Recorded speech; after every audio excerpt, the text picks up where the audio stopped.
¿Qué rumbo está tomando el sistema financiero mundial? Esto es Realpolitik Room. Bienvenidos.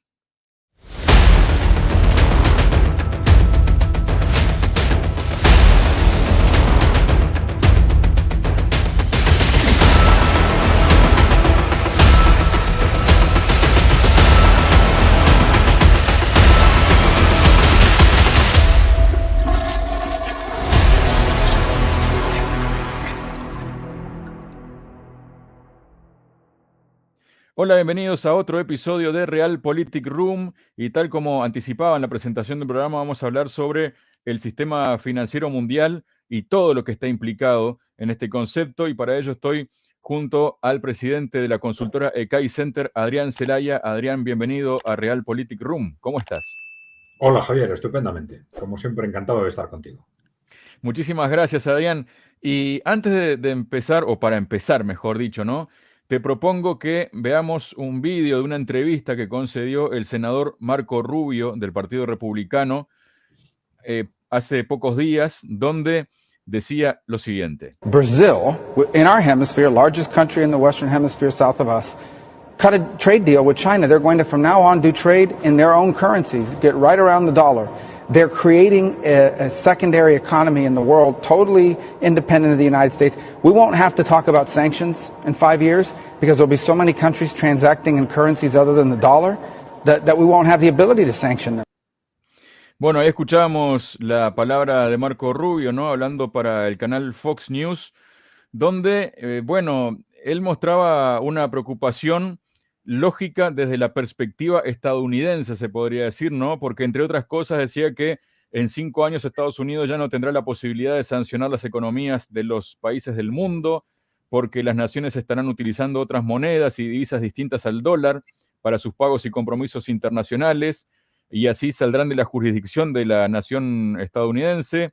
Dijo que ya no se hablará de las sanciones de los Estados Unidos para el año 2028, ¿no? Ya está dando plazos y bastante cortos, porque habrá tantos países que realicen transacciones en monedas distintas al dólar que no tendremos la capacidad de sancionarlos.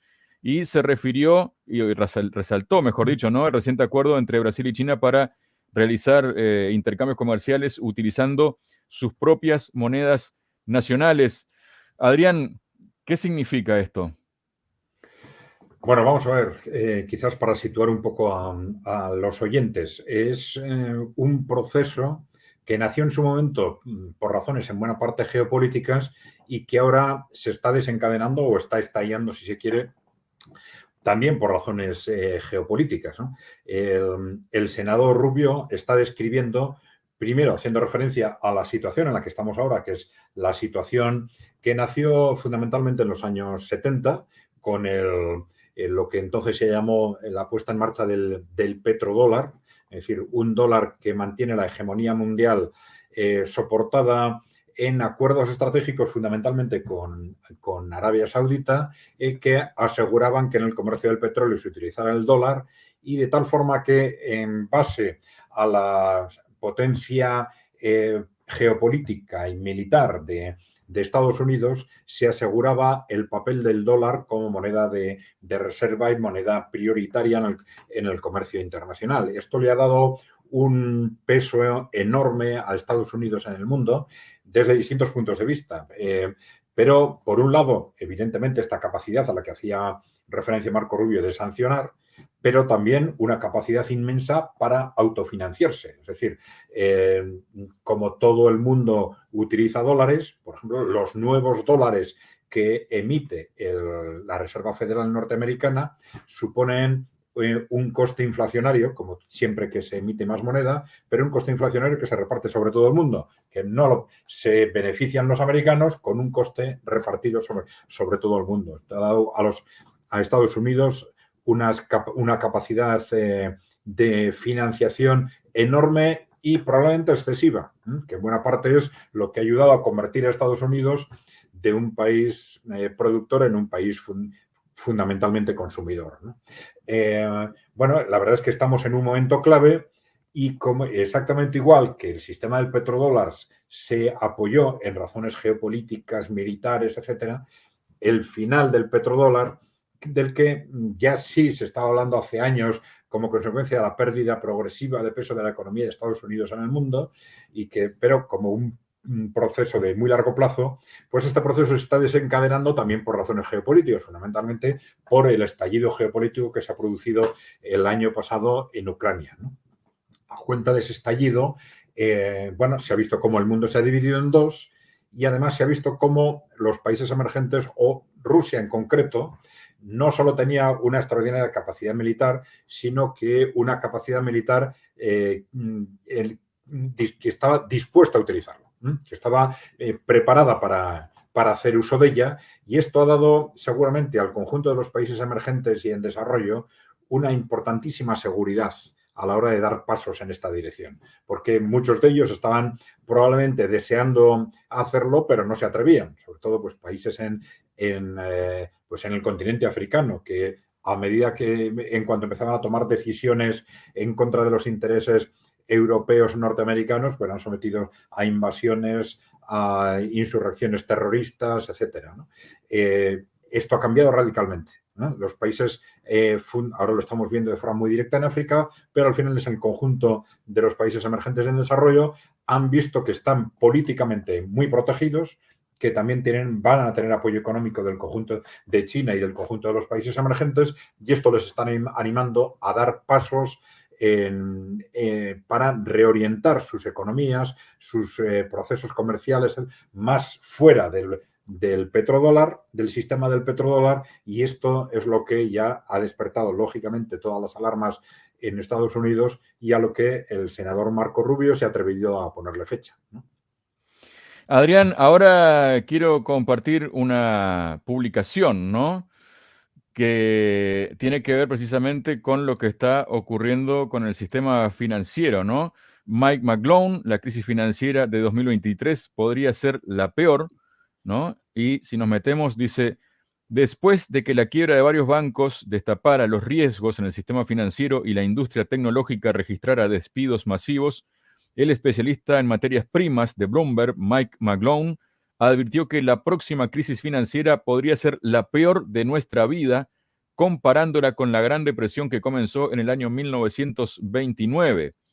De hecho, McGlone explicó que la situación actual de los mercados mundiales se parece mucho a la que precedió a la recesión de 1929-1939, y yo comento entre paréntesis acá que fue, digamos, lo que precedió a la Segunda Guerra Mundial, ¿no? Pero que también dice amenaza con ser aún peor, según declaró David Lean en una entrevista retransmitida este 4 de abril. Como señaló, está casi seguro que la recesión empezará pronto en algún momento y la deflación duradera es quizás un riesgo mayor que la inflación en este momento, ya que esta crisis financiera está mostrando signos de reflejar la caída de 1929 en escala. ¿Qué reflexiones puedes hacer acerca de precisamente estos comentarios, ¿no? Sí, bueno, vamos a ver. Comentarios de alguna forma parecida, es cierto que se hicieron alrededor de la crisis que estalló en el 2008.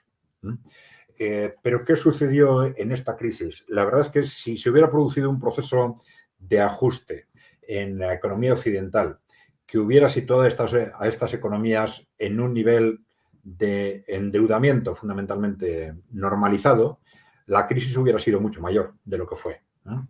Pero, ¿qué sucedió? Bueno, el punto de partida que tenemos que tener en cuenta es que las economías occidentales no están sobreendeudados ahora, pero no, como algunos dicen, como consecuencia de lo que se ha hecho en los últimos 3 años. La verdad es que están sobreendeudadas como consecuencia de lo que se ha hecho en los últimos 40 o 50 años.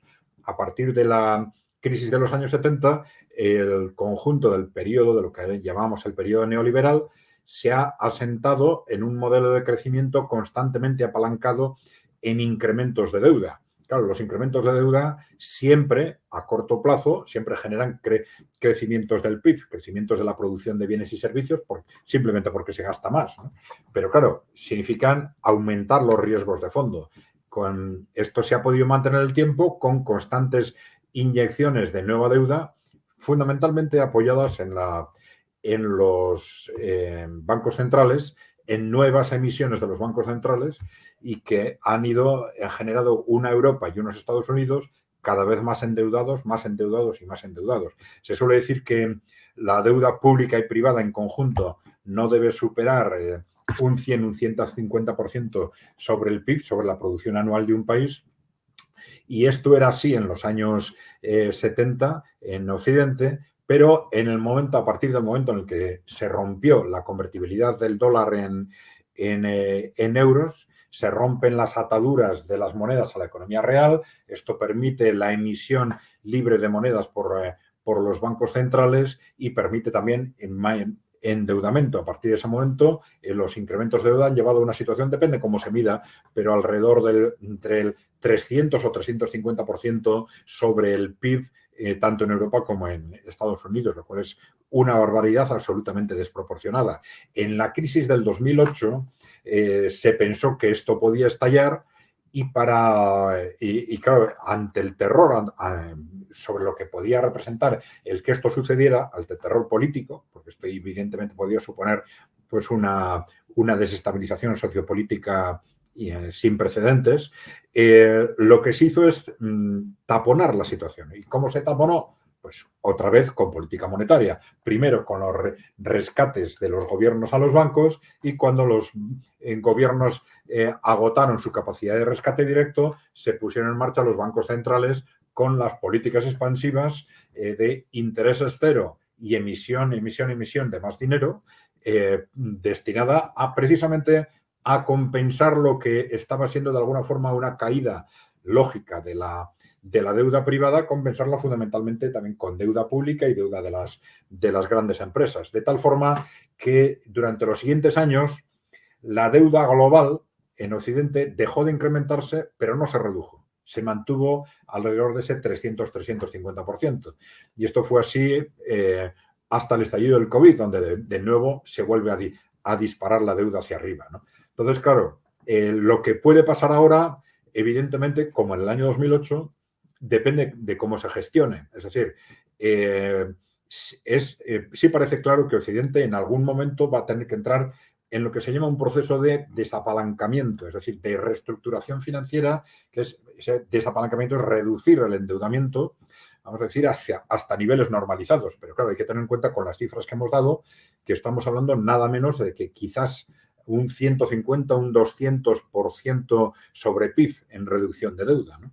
¿Y esto cómo se hace? Nosotros en Ecaí Center hemos hecho estimaciones de lo que esto podría suponer, de qué tipo de políticas se podrían aplicar para hacer frente a esta situación en un periodo, por ejemplo, de 10 años. Suponiendo que no fuese algo repentino, si fuese algo repentino sería evidentemente catastrófico, pero si fuese en un periodo de 10 años habría distintas políticas que se podrían aplicar. Algunas de ellas han sido estudiadas, por ejemplo, por la consultora McKinsey, en un informe muy conocido y muy repetido en los organismos internacionales, que nos revela, por ejemplo, que la metodología que ha resultado más práctica desde un punto de vista de las políticas aplicadas ha sido la inflación. Ya sabemos que la inflación implica que el valor real de las deudas se va reduciendo. Es decir, aunque se mantiene el nominal de la deuda, si la inflación supera si la inflación supera, no, la inflación por sí misma genera que el valor real de las deudas, el importe real de las deudas se va reduciendo. Si las deudas en conjunto no se incrementan al mismo ritmo de la inflación, conseguimos mantener el nominal, pero el valor real se va reduciendo, pues al final se ha visto que procesos hiperinflacionarios en algunos países han conseguido hacer frente a estas situaciones de sobreendeudamiento radical. Y se suele decir que la inflación es el procedimiento más recomendable políticamente porque es el que genera menos respuesta de los ciudadanos o al que los ciudadanos les cuesta más responder, ¿no? Si los ciudadanos se les reducen, por ejemplo, los salarios, pues se enfrentan directamente con las empresas, si se reducen las pensiones con los gobiernos, pero si hay inflación parece como que la inflación es algo que cayera del cielo, no se ve un responsable directo y la reacción de los ciudadanos es mucho más lenta. De hecho, estamos viendo estos 2 años como el proceso inflacionario, que al final es una especie de espita de salida de ese sobreendeudamiento occidental, ese proceso como consecuencia de ese proceso inflacionario, pues muchos ciudadanos occidentales han perdido un 5, un 10, un 15, hasta un 20% de capacidad adquisitiva y apenas se ha movido nada. Hasta ahora mismo, desde hace unas semanas, que estamos viendo cómo la situación está estallando, por ejemplo, en Francia, ¿no? Pero la respuesta se entiende que utilizando la inflación frente a otras vías, pues es políticamente mucho más eficiente. Nosotros hemos analizado también este tema desde dos puntos de vista. Es decir, claro, el impacto puede ser muy distinto si ese 200, 150 o 200% sobre PIB en el que hay que reducir la deuda para normalizarla, si se proyecta sobre los ciudadanos, que es lo que las élites van a intentar siempre hacer, o se proyecta sobre los inversores financieros, lo cual podría amortiguar el impacto sobre los ciudadanos y sobre la economía real. Pero claro, esta es una decisión claramente política y que va a depender, que necesitaría un cambio político estructural, tanto en Europa como Estados Unidos, que en este momento es casi impensable, vamos a decir. O sea que ese cambio estructural sería la salida que se podría encontrar a estos problemas, Adrián. Sí, evidentemente, si hablamos desde un punto de vista teórico, lo que necesitaríamos es gobiernos que, desde el punto de vista del interés general, gestionaran este tema. Necesitaríamos, primero, diseñar un nuevo modelo de desarrollo que nos permita crecer sin deuda. Es decir, hasta ahora llevamos 40 años en un modelo que es incapaz de mantener el crecimiento sin un incremento constante de deuda. Necesitamos un nuevo modelo que nos permita crecer sin incrementos constantes de deuda y luego diseñar una estrategia para hacer frente a la deuda que ya tenemos acumulada. Y eso hacerlo desde el punto de vista de los intereses de los ciudadanos, que sería, lógicamente, dentro de lo posible, hacer recaer en un periodo razonable de, por ejemplo, 10 años, hacer recaer el coste de esa reducción de deuda fundamentalmente sobre los inversores financieros, el sistema bancario, en cierta forma los bancos centrales. Pero claro, esto probablemente requeriría, entre otras cosas, o la nacionalización de la banca o una intervención, por lo menos una intervención muy directa del sistema bancario, ¿no? Pero bueno, al final hay un tema político de fondo, desde luego, imprescindible para gestionar eso eficientemente, ¿no? De lo que dices, Adrián, entonces, lo que está claro es que el sistema financiero mundial, los bancos centrales tienen que actuar de una forma casi que diametralmente opuesta a lo que hicieron con las políticas expansivas en la gran crisis de 2008, porque de otra manera, esa crisis que no fue cerrada del todo, podría agravarse hasta qué punto, no solo ya para los bancos en sí, sino también para los ciudadanos de a pie, Adrián. Bueno, vamos a ver. Yo creo que aquí siempre hay que distinguir entre el corto y el medio plazo, ¿no? El problema de las políticas monetarias expansivas es que parece que lo resuelven todo a corto plazo. Es decir, el corto plazo siempre parece resolverse echando más dinero al mercado, bajando más los tipos de interés, ¿no? Porque hay más dinero, como tenemos más dinero, a través de los préstamos fundamentalmente, compramos más bienes y servicios y la economía parece reavivarse. Pero esos préstamos, Adrián, pero perdona que te interrumpa, ¿no? Esos préstamos no fueron dados, por ejemplo, a la ciudadanía cuando la crisis de 2008, ¿no? Como que los bancos le dieron otro manejo al dinero, ¿no? Que recibían. Sí, bueno, ese es otro tema, porque las disfunciones de nuestro sistema financiero son múltiples, ¿no? Parece un queso de gruyère que hace con agujeros por todas partes, ¿no? Efectivamente, tenemos una política monetaria que es disparatada desde distintos puntos de vista, ¿no? La gestión de los bancos centrales está muy claramente enfocada, digamos, en favor de los intereses de los grandes grupos financieros, de los grandes bancos, con mucha claridad, ¿no? Cuando hablamos de expansión monetaria, parece que, tal como nos lo transmiten los medios de comunicación, los bancos centrales destinan dinero a la economía en abstracto, pero esto no es así. Lo que hacen los bancos centrales es entregar dinero a los bancos. Entregar dinero a los bancos y los bancos, en teoría, eso lo destinan a préstamos, ¿no? Pero claro, ¿qué sucede? Primero, que ese dinero se entrega a los bancos sin condiciones. Es decir, salvo excepciones, en algunos programas concretos, es, vamos a decir, la única ayuda pública en teoría destinada a un fin en la que no se condiciona esa ayuda a que se destine a ese fin para el que supuestamente está dado, ¿no? Evidentemente, si a mí el gobierno me da una ayuda para que ponga en marcha una empresa, tengo que poner la empresa en marcha para recibir y no tener que devolver esa ayuda que he recibido. Pero a los bancos se les da el dinero, en teoría, para que los destinen a préstamos sin ponerles condiciones. ¿Cuál es la consecuencia de esto? Pues que los bancos analizan qué es lo que les interesa hacer con ese dinero. Y dicen, bueno, pues este dinero es más barato que otras deudas que tengo, pum, lo sustituyo, me lo meto al bolsillo si quiero, lo utilizo para especular, lo invierto en el extranjero. Esto me viene bien, lo que me sobra casi destinarlo a crédito, pues lo destino a crédito productivo, etcétera, ¿no? Pero nosotros en los análisis que hicimos se veía que durante los periodos de expansión monetaria entre el año 2010, 2015, 2017, pues aproximadamente el 40, casi el 50% de estos fondos que se les entregaba a los bancos no llegaba a donde tenía que llegar, no se destinaba a crédito, ¿no?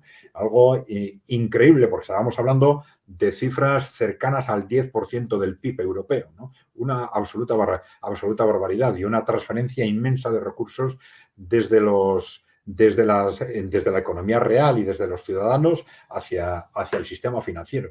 Es una transferencia que de alguna forma en el sistema financiero se ha producido de forma permanente, pero que durante todos estos años ha sido disparatada. Esto es algo que ha estado ocultado a los ciudadanos.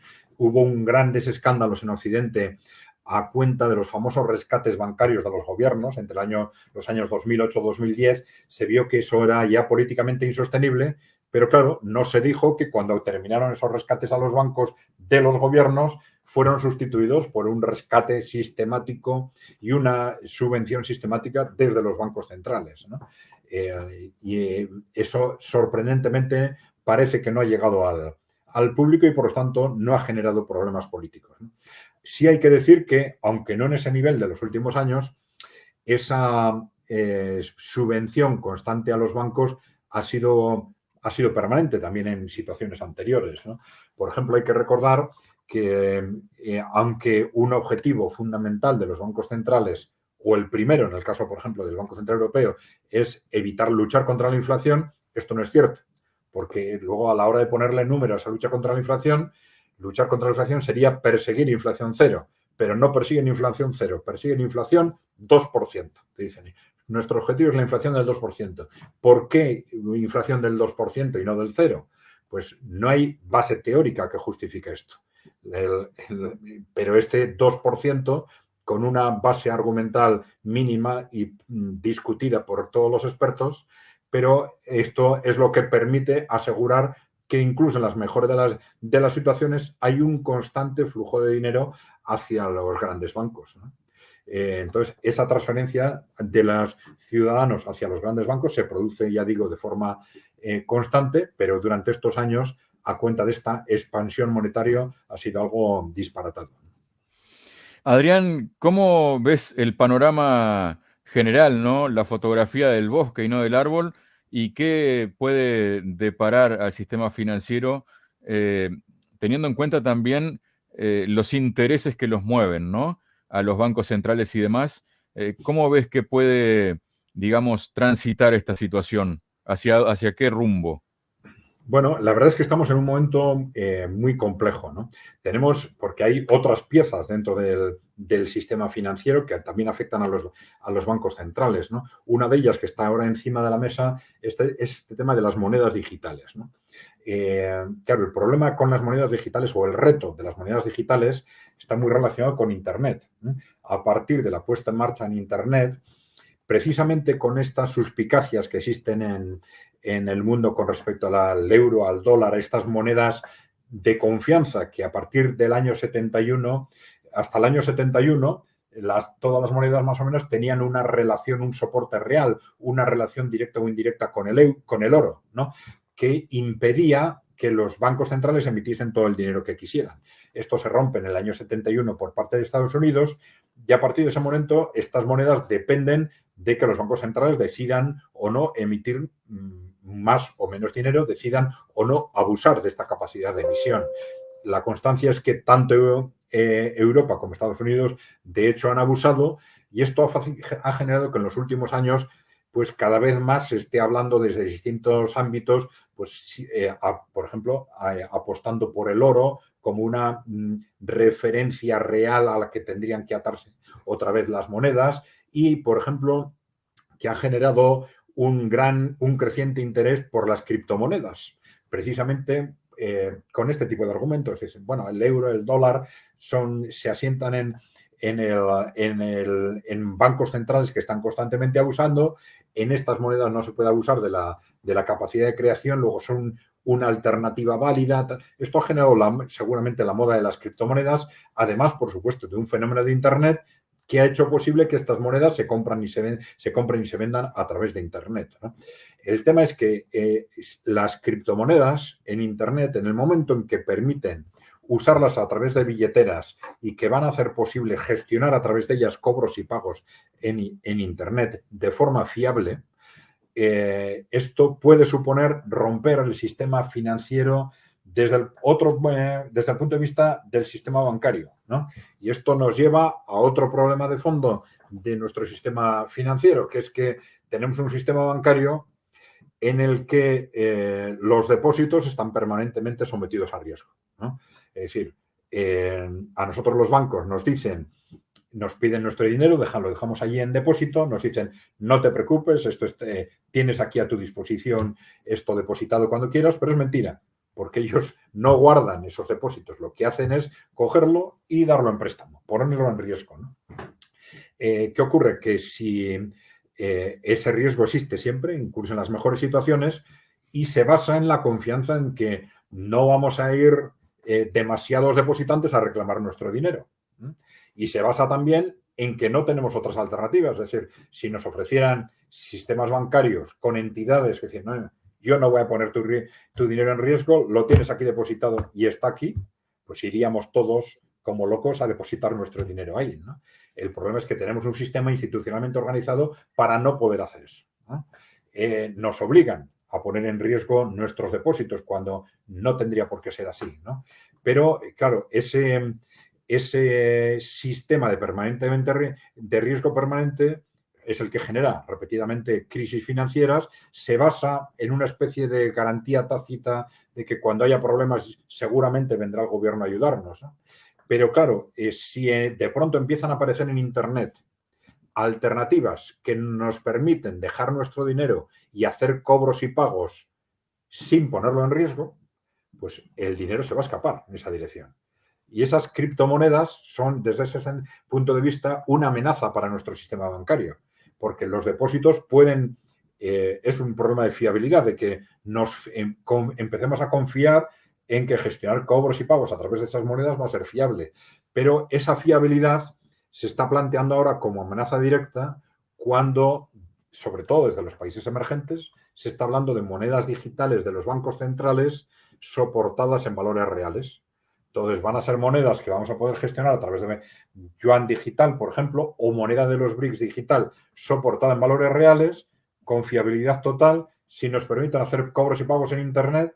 Los que tenemos depositados el dinero en euros en bancos que nos ponen en riesgo, vamos a sacar inmediatamente nuestro dinero para ponerlo en Internet dentro en estas monedas, ¿no? Entonces, esta es otra amenaza muy directa al sistema financiero occidental en su conjunto, que ha llevado también rápidamente a los bancos centrales de Estados Unidos y de Europa a moverse a todo correr para preparar monedas digitales alternativas, ¿no? Con lo cual, ese es otro reto que tenemos ya encima de la mesa. Con lo cual, vemos que de alguna forma los retos geopolíticos y económicos están muy directamente ligados y todo esto se está disparando en muy poco tiempo de una forma pues rapidísima, podríamos decir, ¿no? Muchas gracias, Adrián, por tu presencia hoy en Realpolitik Room. Muy bien, Javier, gracias a vosotros. Encantado.